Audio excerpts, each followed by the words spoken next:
ಹಲವಾರು ಆಯಾಮಗಳಲ್ಲಿ ಅವರು ಸ್ಪಷ್ಟವಾದಂಥ ಒಂದು ತೀರ್ಮಾನವನ್ನು ತಗೊಂಡಿರ್ತಾರೆ. ಅದೊಂದು ಬ್ಲೂ ಪ್ರಿಂಟನ್ನು ಆಲ್ರೆಡಿ ರೆಡಿ ಮಾಡ್ಕೊಂಡಿರ್ತಾರೆ. ಆದರೆ ನಾವಿಲ್ಲಿ ಕುಂತು ಬಹುಶಃ ನಾವೇನು ಚರ್ಚೆ ಮಾಡ್ಬೋದು ಅಂತಂದರೆ, ಇವತ್ತು ಈ ಉಗ್ರವಾದವನ್ನು ಪೋಷಣೆ ಮಾಡುವಂಥದ್ದು ಈ ಮನಸ್ಥಿತಿ ಇದೆಯಲ್ಲ, ಅವರಿಗೆ ಪ್ರತ್ಯಕ್ಷವಾಗೋ ಪರೋಕ್ಷವಾಗೋ ನಾವು ಸಪೋರ್ಟ್ ಮಾಡುವಂಥದ್ದು, ಬೆಂಬಲ ಸೂಚಿಸುವಂಥದ್ದು ಇದೆಯಲ್ಲ.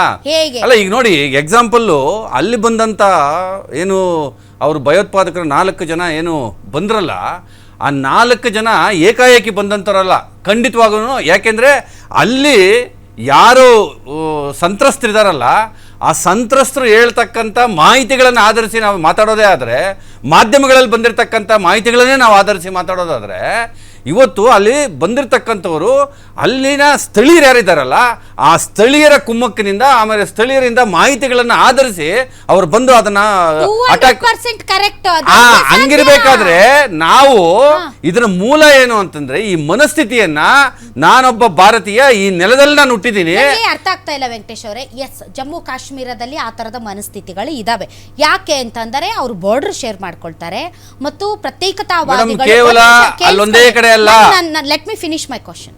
ಸೊ ಪ್ರತ್ಯೇಕತಾವಾದಿಗಳು ಮತ್ತು ಪ್ರತ್ಯೇಕತಾವಾದದ ಮನಸ್ಥಿತಿ ಇರುವಂಥ ಬಹಳಷ್ಟು ಜನ ಅಲ್ಲಿ ಇದ್ದಾರೆ. ಯಾಕಂದರೆ ಅವರು ಬಾರ್ಡರ್ ಶೇರ್ ಮಾಡ್ತಾರೆ. ಬಟ್ ನಾವು ಕರ್ನಾಟಕದಲ್ಲಿರೋರು ನಾವು ಬಾರ್ಡರ್ ಶೇರ್ ಮಾಡಲ್ಲ. ನಮಗೆ ಆ ಒಂದು ವಿಚಾರದಲ್ಲಿ ಭಾರತೀಯತೆ ಅನ್ನೋದು ಇರುತ್ತೆ ಹೊರತು ನಮಗೆ ಪ್ರತ್ಯೇಕತಾವಾದ ಆಗಲಿ ನಮಗೆ ಅದರ ಬಗ್ಗೆ ಕಿಂಚಿತ್ತು ನಮ್ಮಲ್ಲಿ ಇಲ್ಲ, ನಮ್ಗೆ ಗೊತ್ತಿಲ್ಲ ಅದು ವಿಚಾರ. ಹೌ ಯು ಕನೆಕ್ಟ್ ಕರ್ನಾಟಕಕ್ಕೂ ನೀವು ಕಾಶ್ಮೀರಕ್ಕೂ ಯಾವ ಮನಸ್ಥಿತಿ ಬಗ್ಗೆ ಒಟ್ಟಾರೆಯಾಗಿ ಒಬ್ಬ ಭಾರತೀಯನಾಗಿ ಅಲ್ಲಲ್ಲ ಮನಸ್ಥಿತಿ ಬಗ್ಗೆ ಹೇಳಿ, ಆ ಮನಸ್ಥಿತಿನ ಹೇಳ್ತಾ ಇರ್ತಕ್ಕಂಥದ್ದು ಆ ಮನಸ್ಥಿತಿ ಇರಕ್ಕೆ ಅಲ್ಲಲ್ಲ. ಕರ್ನಾಟಕದಲ್ಲೂ ಅಲ್ಲಲ್ಲ, ಖಂಡಿತವಾಗೂ ಕರ್ನಾಟಕದಲ್ಲೂ ಇವತ್ತು ಅಲ್ಲಿ ಬಾಂಬ್ ಆಗ್ತಂತ ಕುಕ್ಕರ್ ಬಾಂಬ್ನ ಬ್ಲಾಸ್ಟ್ ಮಾಡಿದಂಥವ್ರು ನನ್ನ ಬ್ರದರ್ಸ್ ಅಂತ ಹೇಳುವಂತ ಮನಸ್ಥಿತಿ, ಮತ್ತೆ ಯುದ್ಧ ಯಾರು ಮೇಡಮ್ ಮಾಧ್ಯಮದಲ್ಲಿ ಅಲ್ಲಲ್ಲ, ಮಾಧ್ಯಮದಲ್ಲಿ ಇರ್ತಕ್ಕಂಥವ್ರು ನಿಮಗೆ ನನಗಿಂತ ಫಸ್ಟ್ ಹ್ಯಾಂಡ್ ಇನ್ಫಾರ್ಮೇಶನ್ ಇದೆ. ಇದೇ ಡಿ ಕೆ ಶಿವಕುಮಾರ ಮಾತನಾಡಿದಂಥದ್ದು ಸರ್, ಒಂದ್ ನಿಮಿಷ. ಕರ್ನಾಟಕದ ಜನರ ಬಗ್ಗೆ, ಅದರಲ್ಲೂ ಕೂಡ ದೇಶದ ವಿಚಾರದಲ್ಲಿ ಒಂದು ಈ ತರದ ಮನಸ್ಥಿತಿ ಇದೆ ಅನ್ನುವಂಥ ಹೇಳಿಕೆಯನ್ನು ನಾನು ಖಂಡಿಸ್ತೀನಿ. ಯಾಕೆ ಅಂದರೆ ಇಡೀ ಭಾರತ ದೇಶದ ಮನಸ್ಥಿತಿಗೆ ಕರ್ನಾಟಕದ ಮನಸ್ಥಿತಿ ಬೇರೆ ಆಗೋದಕ್ಕೆ ಸಾಧ್ಯನೇ ಇಲ್ಲ. ಸೊ ಇಂತಹ ಉಗ್ರವಾದದ ವಿರುದ್ಧ ಮತ್ತು ದೇಶದ ಭದ್ರತೆ, ಅಖಂಡತೆ ಮತ್ತು ಸಾರ್ವಭೌಮತ್ವಕ್ಕೆ ವಿರುದ್ಧವಾದಂಥ ಮನಸ್ಥಿತಿ ಇರೋದಕ್ಕೆ ಸಾಧ್ಯ ಇಲ್ಲ. ರಾಜಕೀಯ ಮಾಡೋದು ತಪ್ಪು. ಈ ವಿಚಾರದಲ್ಲಿ ಕಾಶ್ಮೀರದವರ ಮನಸ್ಥಿತಿಗೂ ನಮ್ಮ ಕರ್ನಾಟಕದವರ ಮನಸ್ಥಿತಿ ಒಂದೇ ಅಂತ ಹೇಳಿದ್ರೆ ನಾನು ಒಪ್ಕೊಳ್ಳಕ್ಕೆ ರೆಡಿ ಇಲ್ಲ ವೆಂಕಟೇಶ್ ಅವರೇ. I am sorry. ನಾನು ಒಂದು ನಿಮಿಷ, ನಾನು ಹೇಳ್ತಾ ಇರ್ತಕ್ಕಂಥದ್ದು ಒಟ್ಟಾರೆಯಾಗಿ ಈ ಮನಸ್ಥಿತಿ ಒಂದು ನಿಮಿಷ ಅಲ್ಲಲ್ಲ, ನಾನು ಮುಗಿಸೋದಕ್ಕೆ ಬಿಡಿ. ಒಟ್ಟಾರೆ ಇಂಥ ಮನಸ್ಥಿತಿಗಳನ್ನ ಪರಿವರ್ತನೆ ಮಾಡುವಂತ ನಿಟ್ಟಿನಲ್ಲಿ ನಾವು ಗಂಭೀರವಾಗಿ ಇಂಥ ಮಾಧ್ಯಮಗಳ ಮುಖಾಂತರ ಕೂತ್ಕೊಂಡು ಆಲೋಚನೆ ಮಾಡಬೇಕಾಗಿದೆ ಒಂದು. ಆಮೇಲೆ ಅಲ್ಲಲ್ಲ ಒಂದು, ಆಮೇಲೆ ಎರಡನೇದು, ನೀವು ಅಲ್ಲೆಲ್ಲೋ ಬಾರ್ಡರ್ ಆಗಿರ್ತಕ್ಕಂಥ ಘಟನೆಯನ್ನು ಆಧರಿಸಿ ಅಂತ ಮನಸ್ಥಿತಿಗಳು ಅಂತ ಹೇಳಿ ನೀವು ಒಟ್ಟಾರೆಯಾಗಿ ಎಲ್ಲಾರನ್ನು ಸೇರಿಸಿ ಜನರಲೈಸ್ ಮಾಡಿ ಅದನ್ನ ಹೇಳಿದ್ದು ಅಂತ ಹೇಳ್ತಿರಲ್ಲ. ಅದಕ್ಕೆ ಉದಾಹರಣೆಗಳಿಗೂ ನಾನು ಕೊಟ್ಟಂತದ್ದೇನು ಅಂತಂದ್ರೆ, ಅಲ್ಲೆಲ್ಲೋ ಶಿವಮೊಗ್ಗದ ಹತ್ರ ಕುಕ್ಕರ್ ಬಾಂಬ್ ಬ್ಲಾಸ್ಟ್ ಆಗುತ್ತಲ್ಲ, ಆ ಕುಕ್ಕರ್ ಬಾಂಬ್ ಬ್ಲಾಸ್ಟ್ ಮಾಡಿದವ್ರು ನಮ್ಮ ಬ್ರದರ್ಸ್ ಅಂತ ಅನ್ನುವಂಥದ್ದನ್ನ ಹೇಳ್ದಂಥವ್ರು ಈ ಕಾಂಗ್ರೆಸ್ ನಾಯಕರುಗಳೇ ಯಾರು ಅನ್ನುವಂಥದ್ದು ಸಹ ನಿಮ್ಗೆ ಚೆನ್ನಾಗಿ ಗೊತ್ತಿರ್ತಕ್ಕಂಥದ್ದು. ಇನ್ನೊಂದು ಕಡೆ ನಾವು ಬುದ್ಧ ಬಸವನ ರಾಜ್ಯದಲ್ಲಿರ್ತಕ್ಕಂಥವ್ರು, ಈ ನಾಡಿನಲ್ಲಿರ್ತಕ್ಕಂಥವ್ರು ನಮಗೆ ಯುದ್ಧ ಬೇಡ ಶಾಂತಿ ಬೇಕು ಅನ್ನುವಂಥ, ಅದು ಏನು, ಇವತ್ತು ಕೇಂದ್ರದಲ್ಲಿ ಸರ್ವಪಕ್ಷಗಳ ಸಭೆಯನ್ನ ಕರೆದು ಅಲ್ಲಿ ಕಾಂಗ್ರೆಸ್ಸಿನ ವರಿಷ್ಠರೇ ಹೋಗಿ ಆ ಸಭೆಯಲ್ಲಿ ಕೂತು ಸಂಪೂರ್ಣವಾದಂಥ ಬೆಂಬಲವನ್ನು ಸೂಚಿಸಿರ್ತಕ್ಕಂಥದ್ದು ಕೇಂದ್ರ ಸರ್ಕಾರಕ್ಕೆ.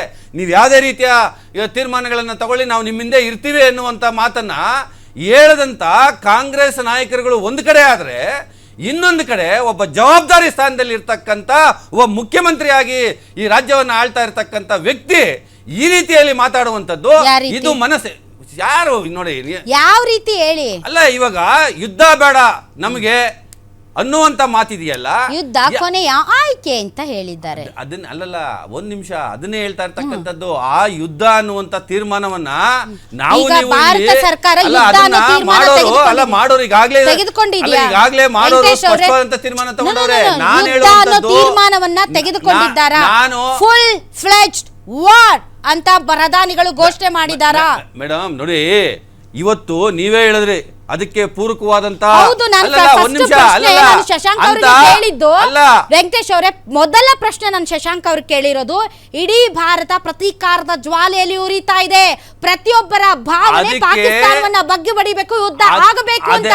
ಆದ್ರೆ ಸರ್ಕಾರಗಳು ಭಾವನೆಗಳ ಆಧಾರದ ಮೇಲೆ ನೀತಿ ನಿಲುವುಗಳನ್ನ ಪ್ರಕಟಿಸುತ್ತದೆಯಾ? ಭಾವನೆಗಳ ಆಧಾರದ ಮೇಲೆ ಯುದ್ಧಕ್ಕೆ ರೆಡಿ ಆಗ್ತಾವ ಅಂತ ಪ್ರಶ್ನೆಯನ್ನ ಕೇಳಿದ್ದು. ಅದಕ್ಕೆ ಪೂರಕವಾದಂತ ವ್ಯವಸ್ಥೆಗಳು ಏನಾಗ್ತಾ ಇದಾವಲ್ಲ, ಆ ಪೂರಕವಾದಂತ ವ್ಯವಸ್ಥೆಗಳು ಏನಾಗ್ತಾ ಇದಾವಲ್ಲ, ಅದನ್ನ ನಾವು ಆಧರಿಸಿ ಮಾತಾಡೋದೇ ಆದ್ರೆ ನಾವು ಒಂಥರ ಮೈಂಡ್ ಸೆಟ್ ಪೂರಕ ವ್ಯವಸ್ಥೆಗಳು ಕರೆಕ್ಟ್ ಸರ್, ಪೂರಕ ವ್ಯವಸ್ಥೆಗಳು ಆಗ್ತಾ ಇದಾವೆ ಕರೆಕ್ಟ್. ಈಗ ನಿಮ್ಮನ್ನ ಕೇಳ್ತಾರೆ ಯಾರೋ ಬಂದು, ಸರ್ ಯುದ್ಧ ಆಗ್ಬೇಕು, ಅವ್ರು ಆಗ್ಬೇಕು ಅಂತಂದ್ರೆ ನೀವು ದೇಶ ಪ್ರೇಮಿಗಳು. ಒಂದ್ ನಿಮಿಷ ಲೆಟ್ ಮಿ ಫಿನಿಶ್. ಆಗ್ಬೇಕು ಯುದ್ಧ ಅಂದ್ರೆ ದೇಶ ಪ್ರೇಮಿಗಳು, ಆಯ್ತು ಅದು ಕೊನೆಯ ಅಸ್ತ್ರ ಆಗ್ಬೇಕು ಅಂದ್ರೆ ದೇಶ ವಿರೋಧಿಗಳು. ಒಂದ್ ನಿಮಿಷ, ನೀವು ದಯವಿಟ್ಟು ನನ್ನ ಮಾತನ್ನ ನೀವು ಏನಂತ ನಾನು ಹೇಳಿದ್ದೆ